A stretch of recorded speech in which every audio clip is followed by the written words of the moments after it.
YouTube? This is Super Apple Forever. It's been a while since I've made a ScreenFlow video. The last time I made a ScreenFlow video was in mid-April of 2011, and it is now. Let me check. It is now June 4th, 2011. So I'm glad to be back on ScreenFlow. I have made plenty of videos since then, but they have not been made on ScreenFlow. But I am on the G5, the PowerMac G5, and I'm very happy to say that I am using a PowerPC as my main desktop machine. So yeah, it is doing great. But to get on with the video, this video is going to be about how to speed up your Mac, or to maybe get some more speed on your hard drive, or stuff like that. There's plenty of videos out there, and I just wanted to contribute to that. So what I'm going to do is show you a few applications that you can use, and one that you can use to rate your system. To see how fast your Mac is, if you don't know how to do that, or if you want to do that, what you need to do is go to About This Mac, and you can see that I'm on a PowerPC. If you don't know what that is, it's before Apple switched to Intel. But this will apply to anybody if they're using a PowerPC or an Intel. This will apply. I think the oldest this would apply to is 10.4 Tiger, but I'm on Leopard. So this is 10.5.8 Leopard, latest up-to-date version. I'm on a quad core, 4 times 2.7 or 2.5 gigahertz PowerPC G5 with 1 gig of RAM, and I know that's extremely small. I am going to upgrade that. Now, what you want to do to see every bit of information about your computer is to press Hello More Info. Once you do that, you'll go to a program called System Profiler, and here you can see, and I'll just make this bigger, you can see what the name of your computer. Mine's a PowerMac G5 quad core, the model identifier, and just all this basic information. Now, to see more, you can look at your hard drive, look at audio, Bluetooth, and of course I don't have Bluetooth on here, diagnostics, and you want to check this every once in a while just to make sure that your computer is working properly. Disk burning, I have a super drive. Firewire, I've got like 3 things plugged in with Firewire. And by the way, I'm recording this, or I am using the microphone. I am using a external iSight. Memory, I've got a gig of RAM, 512 megabytes. That really needs to be upgraded. This thing can take up to 16 gigs of memory, which is outrageous, but I am going to upgrade it to 16 gigs. But PC cards, none. PCI card, my graphics card should be in there. So yeah, my graphics card's in there. Parallel or stuff, power. Printers, I do have one printer. Serial ATA, so this should be your hard drive and your CD drive, maybe. USB. Airport card, no airport card. So it just has every bit of information you'd ever want to know about your computer. So the next program that I'd like to show you is not really to speed up your Mac, though it does help quite a bit. It does help quite a bit to speed up your Mac, but it also and I should have rephrased that. It helps you speed up your Mac, and it helps you gain hard drive space. Now, the program is called Multilingual. I think I'm pronouncing that correctly. And what it does is it removes all of the unneeded languages, input menus, and architectures. So I've gone through this, and I've already done this, and I saved exactly 3.8 gigs on my hard drive. I know that's not a lot, but it does help, and it does help speed up your Mac. You may not think removing these languages helps your Mac go any faster, but it really does. Even though 3.8 gigs is a little bit of storage, taking out these extra languages does help your computer process the program better, because it won't have to deal with all these extra languages that it doesn't need, or it doesn't need to manually take them out, or any of that junk. Alright, if you know what I mean, it doesn't need to worry about them anymore. So you just go through all these languages and you check what you want deleted and what you want kept. I assure you this won't mess up your system as long as you keep English. You can just keep standard English, but what I would do is uncheck all of these. That's just my opinion. But this is a very legit program. I've used this on about, I would say, 30 Macs. I've used this on a G4 Cube. I've used this on this computer, on my MacBook Pro, on my iMac. You know, just a lot of computers I've used this on, and it does work. Input menus. I wouldn't mess with these. Well, I wouldn't mess with these if you don't really know or if you're not exactly sure on what you're doing. Whatever you do, keep Apple keyboard layout. You need to keep this one, but you can take these out if you'd like. Architectures. Now, this is very, very important. If you're on a G5, you're obviously on a 64-bit machine. This computer is designed to run, and this is only for PowerPC G5 users. So if you're on Intel or anything lower than a G5, don't worry about this. But if you're on a G5, then you need to make sure that you uncheck both of these. So uncheck both of these, because your G5 is designed to run 64-bit applications. So please, whatever you do, uncheck that before you do this. I don't know why the developers of this had that feature in there, but this computer all G5s are designed to run 64-bit apps. Of course, if you're on an Intel, and like I said, you can go to Apple and About This Mac, and it'll say if you're on a PowerPC or an Intel, if you don't know for sure. Keep both of these checked. And any Intel, I think that Apple released was capable of 64-bit apps. So keep these. So if you're on an Intel machine, if you're on an Intel machine, it should look like this. If you're on a PowerPC machine, it should look like it was before. If you're on an Intel machine, check all of these, except for this one. Actually, some of your old apps may, this can be kind of confusing. If you have a Mac and all your applications are new, or you just bought your Mac and all of your applications are brand new, go ahead and check this. If you know for sure that you have old applications, like maybe you have Office 2002 or Adobe CS2 or something, and this won't apply to you if you're on Lion. I'm sure some of you will be watching this when Lion comes out. So if you're on Lion, then just check this, because Lion isn't going to be able to support Rosetta. What Rosetta is it's an emulator, basically. It's an emulator that works behind OS X. What it allows you to do is run PowerPC applications on Intel machines, or Intel. It basically lets you run PowerPC processor programs on your Intel programs. So programs that were designed for the PowerPC architecture or processor, it lets you run on Intel architecture or Intel processor. I know I'm making this sound a little bit more confusing than it needs to be, but if you are on Lion, and you can find that out, if you're on Lion, then you'll be on 10.7. If you're on 10.7, then check this, because you won't need it. Check ARM, and I'll explain what that is in a second, and check all the PowerPCs if you're on 10.7. If you're on 10.6 or 10.5, I'm sure maybe a few of you are still on 10.4 if you're on an Intel Mac. Just keep PowerPC unchecked. Now, if I'm sorry. Keep this one checked no matter what computer you're on, no matter what Mac you're on. Keep this one checked. You really won't even need to worry about it, but I'll just tell you what it is, just to tell you. If you want to skip over it, then go ahead.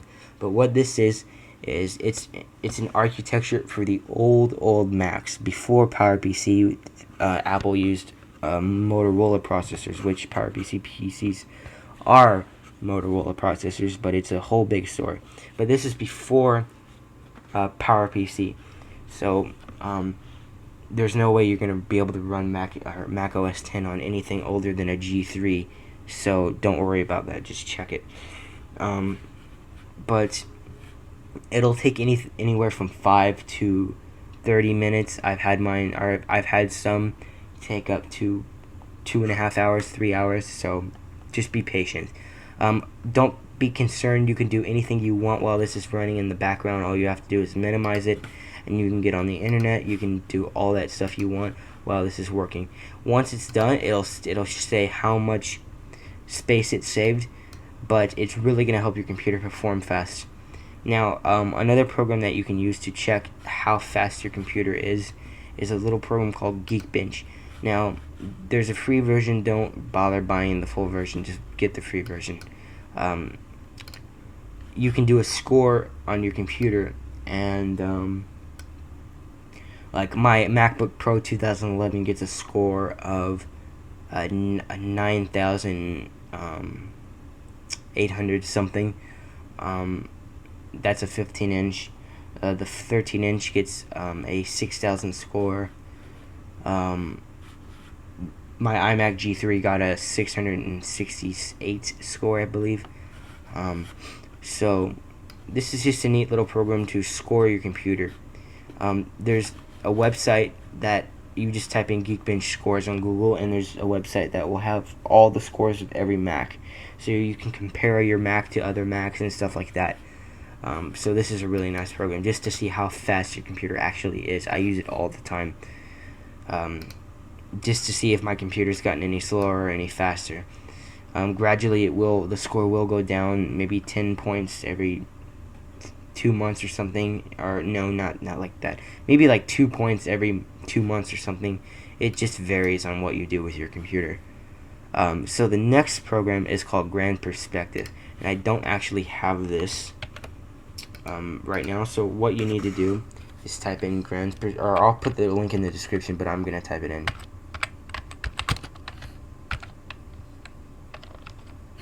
So here it is. It's just a very simple program that'll show you what you have on your hard drive. So I'm just gonna find the download link real quick. Okay, so sorry about that, but what you need to do is open up your applications folder, and then you should see a Grand Perspective here, and then you press open if you've downloaded it for the first time.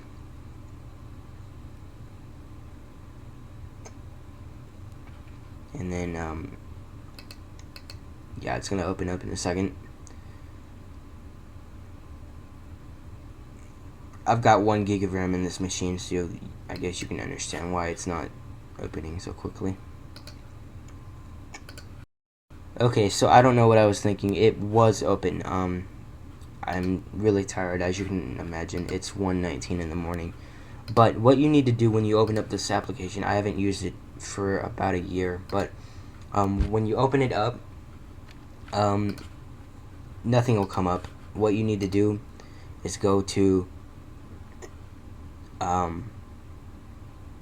scan, and then you can click your hard drive, I think.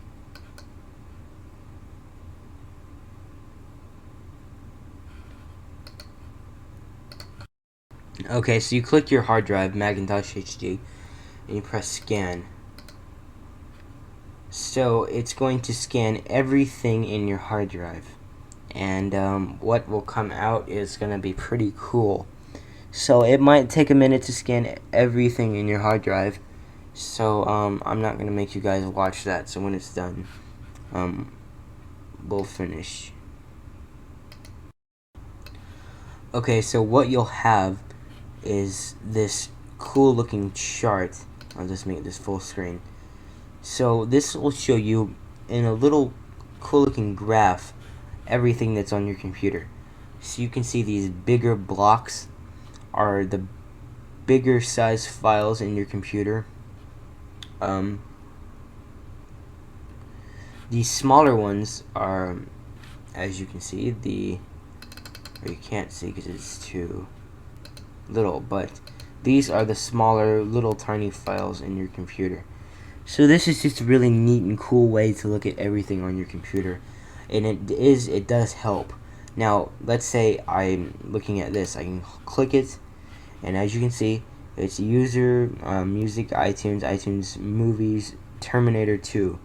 So Terminator 2 is taking a lot of memory off my hard drive.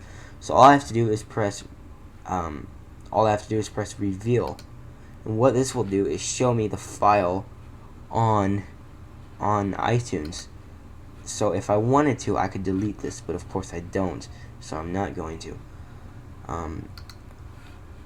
Again, freeing up more space on your hard drive makes the computer faster because it doesn't have as much information as it needs, or as it had before, to process, which makes it a lot faster. Now, those are that's some software you can use, but you can only go so far with software. Now,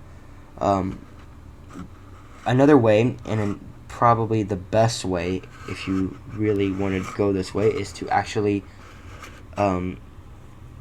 upgrade your computer, like the RAM and the graphics card and sometimes the hard drive. Now, this is where that About This Mac thing comes in use. So, the standard computer now in 2011 has about 4 gigs of RAM in it. I just bought this off of eBay a couple days ago, this computer, and it's been serving me very well for the past 10 hours I've been using it. But it definitely needs to be upgraded. Some serious upgrades need to go into it. A standard graphics card in a computer now these days is a 256 megabyte graphics card. If you're buying a computer with a 128 meg graphics card in it, I wouldn't really go with that. That's just too outdated, or too slow, really, unless you're gonna do the basic computing stuff, which is email and all that stuff. But if you're getting into video editing and little stuff like a little bit of gaming and stuff, you're gonna want to have a decent computer. But really, that's in the PC world. Macs, I think all Macs now, or except for the MacBook Air, come with at least 4 gigs of RAM and at least with a 256 meg graphics card. I know the MacBook Air comes with one. So yeah, Macs. This is again towards Macs, so I don't know why I was talking about PCs, but if you have an older Mac, of course you're gonna have less RAM. About from 2006 or 7 to 2009, they were shipping Macs with about 2 gigs of RAM. The iMac that I had before had 2 gigs of RAM, and it was just really slowing down the system. Even though it was a pretty decent computer, it was making it very slow. Just like with this computer, it's a quad-core 2.5 gigahertz computer. It has a lot of potential, but the RAM needs to be upgraded very badly.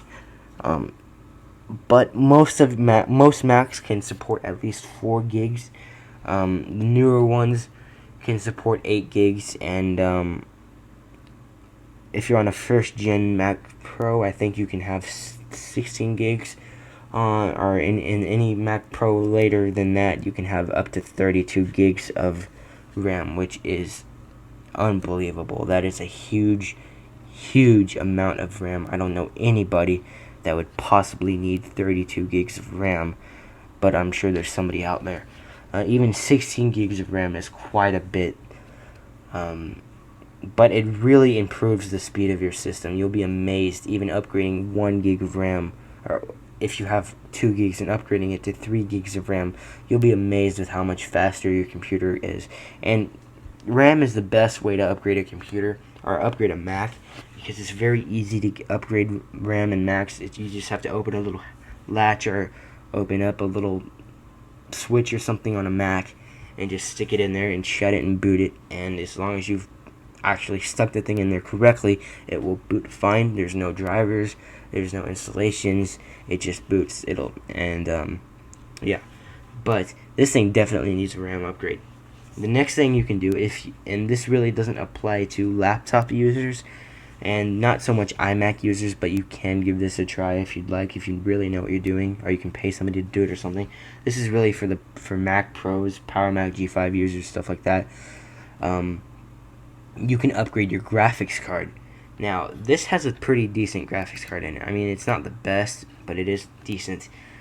So this will be on one of my last things that I'll upgrade on this machine. If you can go in your graphics and displays, you can see that I have a, and I'm just checking the time real quick. You can see that I have a 256 megabyte graphics card. Now that's okay, but for me, I edit a lot of 1080p video, so I'm gonna need something a little bit more, or a lot more powerful than that. So I'm gonna buy a new graphics card for this computer, a 512 megabyte graphics card. It's going to be a NVIDIA Quadro, or I think I'm pronouncing that correctly, something, but that's what I'm going to use. Another thing you can do that will actually help a lot is if you upgrade the hard drive on your Mac. Most Macs, until about a few months ago, would ship with a 540 RPM hard drive. Now, those are kind of getting outdated and slow now, so those have definitely been upgraded. But if you really want to put a lot of money into making your Mac faster, go buy a new hard drive. Go buy a new 1 terabyte 720 RPM Western Digital drive for your 2007 iMac. You'll see a unbelievable amount of performance in it if you just upgrade the hard drive itself. If you want even a faster hard drive, you can get a solid state hard drive. Those are even nicer, except for they're very expensive. The only one that you could really afford is a 128 gig one. So I don't really think it's worth it, but I would go with the 720 RPM hard drive. Those things are selling a lot now, and they're getting pretty cheap. So this video is going to be too long, so I need to finish it up. So thanks for watching.